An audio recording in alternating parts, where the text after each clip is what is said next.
Hello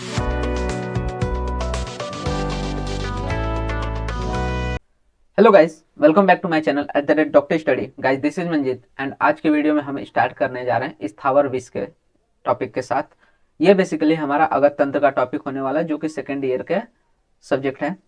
इसमें हम लोग बेसिकली स्टार्ट करेंगे स्थावर विष। स्थावर विष मतलब क्या होता है कि बेसिकली जो प्लांट ओरिजिनेटेड पॉइजन्स रहते हैं उन्हें क्या बोला जाता है, स्थावर विष बोला जाता है। जिसमें अलग अलग डिफ्रेंशिएशन है, जिसमें कार्डियक पॉइजन है, न्यूरोटॉक्सिक पॉइजन है। तो ऐसे क्या है, डिफरेंट डिफरेंट डिफ्रेंशिएशन देखने को मिलते हैं, जिसमें हम लोग सबसे पहले स्टार्ट करने वाले with the cardiac poisons. Cardiac poisons में भी हमें 5 पॉइजन्स देखने को मिलते हैं in the new NCIM syllabus जो हमें मिला है। That is the Vatsan of Karavir, digitalis, tobacco and the cerbera odollam. And हमारे एनसीआईएम के सिलेबस के हिसाब से ही हमें क्या क्या पॉइंट्स इन सारे विषयों के देखने हैं। तो बेसिकली उनके जनरल इंट्रोडक्शन देखना है, जिसमें हम लोग क्या देखेंगे कि उनके बोटानिकल नेम क्या है, उनकी फैमिली क्या है, उनके कुल क्या है, और वो किस तरह के पॉइजन्स है, that is the neurotoxic poisons है या फिर कार्डियक पॉइजन्स है या फिर इरिटेंट पॉइजन्स है, मेटालिक पॉइजन्स है। इस तरह से उसके इंट्रोडक्शन देखेंगे, उसके मार्फोलॉजीज की बात करेंगे एंड देन टॉक्सिक पार्ट्स की बात करेंगे। फिर टॉक्सिक प्रिंसिपल, कौन से प्रिंसिपल्स है या कौन से टॉक्सिक एक्टिव प्रिंसिपल्स है जो बेसिकली ये पॉइजनस इफेक्ट कॉज करते हैं। इनके मैकेनिज्म ऑफ एक्शंस की बात करते हैं, बॉडी में कैसे इफेक्ट करते हैं। फेटल डोज की बात करेंगे, फेटल पीरियड की बात करेंगे, साइंस एंड सिम्टम्स की बात करेंगे। फिर इनको मैनेज किया कैसे जाता है, किसी को अगर पॉइजनिंग हो गई है तो उसको कैसे मैनेज किया जाता है, अगर वो डेड है तो उसके पीएम अपीयरेंस, पोस्टमार्टम अपीयरेंस कैसे रहेंगे, मेडिको लीगल एस्पेक्ट क्या है उस विष के। साथ ही साथ इनके थेरापेटिक डोज मतलब कि क्लिनिकल डोज किस तरह से दिए जाते हैं एंड देन फॉर्मुलेशन में कहाँ कहाँ उसके यूज देखने को मिलते हैं। तो ये टॉपिक्स जितने भी हम पढ़ेंगे विष में, ये सारे टॉपिक्स उन सब में कवर करने वाले। तो हम सबसे पहले स्टार्ट करेंगे हमारे कार्डियक पॉइजन में वत्सनाभ से है, जिसमें हम लोग बात करेंगे वत्सनाभ के जनरल इंट्रोडक्शन की बात करेंगे। सबसे पहले किसकी बात करेंगे, इंट्रो की बात करेंगे। तो इंट्रो में हम बेसिकली देखते हैं कि जो बोटानिकल नेम है किसका, वत्सनाभ का, वो होता है अकोनिटम फेरोक्स। ये बेसिकली बिलोंग करता है विद द फैमिली रेननकुलेसी। ये आता है वर्ग, दैट इज द विष वर्ग, मतलब कि ये टॉक्सिक सब्सटेंस में आते हैं। साथ ही साथ इनके कुल की बात करें तो ये वत्सनाभ कुल से बिलोंग करते हैं। ठीक है, तो ये हो गया general introduction. Type of poison की बात करते हैं तो ये कार्डियक पॉइजन है। बेसिकली इनका जो मेन एक्शन जो होता है ये कार्डियक रीजन्स पे देखने को मिलता है।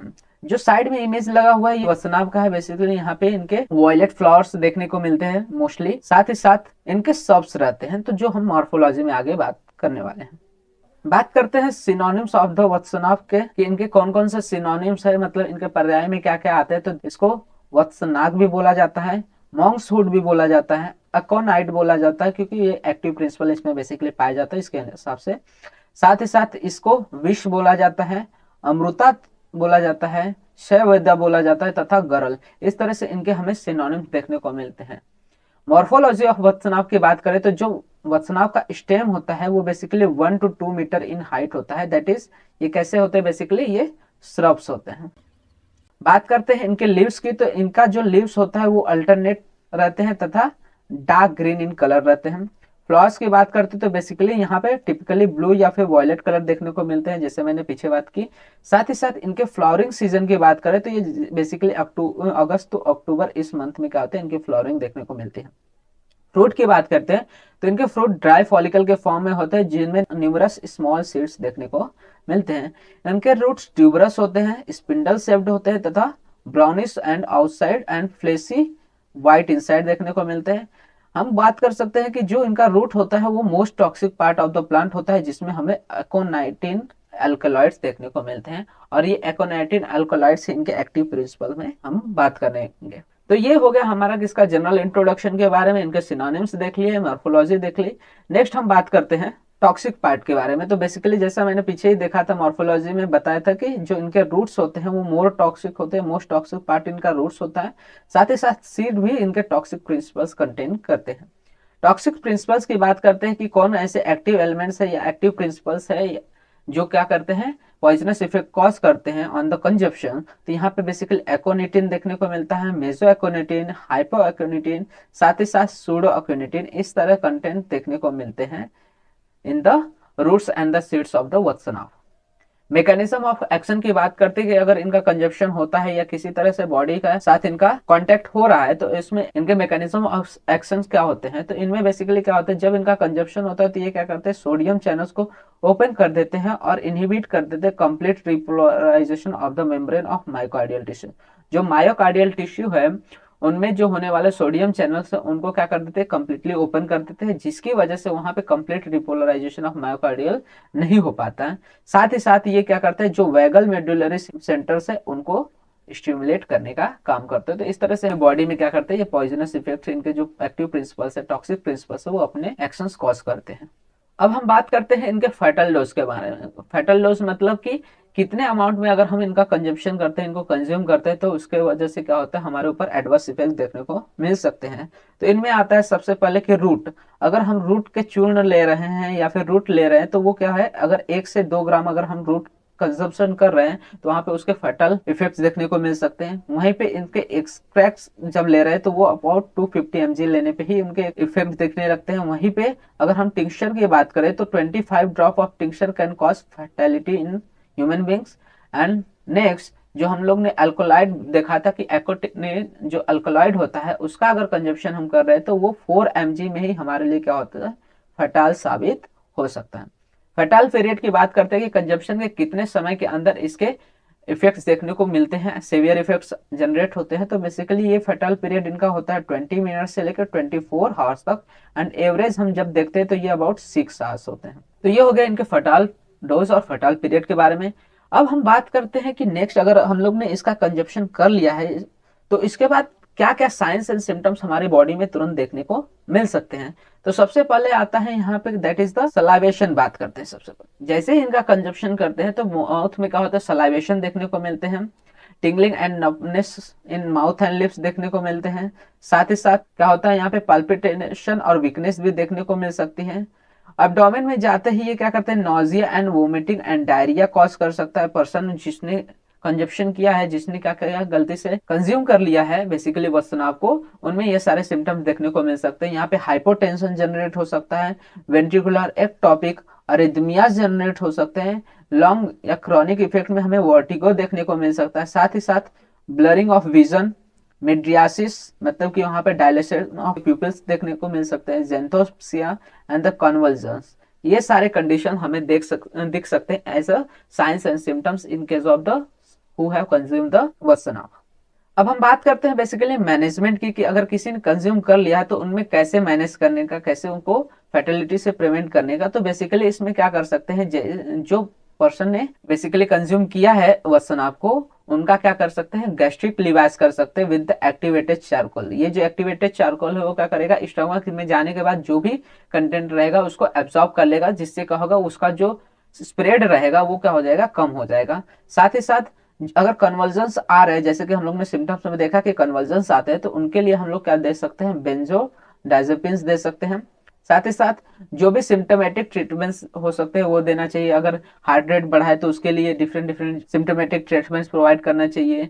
डायरिया हो गया है या फिर वहां पे एब्डोमिनल क्रैम्प्स या पेन है तो उसके हिसाब से क्या है, सिम्टोमेटिक ट्रीटमेंट देना चाहिए। साथ ही साथ इसमें क्या करना चाहिए, पटोला स्वरस 1 पल विद द शुगर, 1 पल पटोला स्वरस और उसमें शुगर मिला के क्या कर देना चाहिए, आफ्टर द गैस्ट्रिक लिवास पर्सन को देना चाहिए, जो क्या करेगा, टॉक्सिक इफेक्ट को कम करने में मदद करेगा। तो इस तरह से हम लोग क्या करते हैं, मैनेज करते हैं वस्तुनाभ पॉइजनिंग को।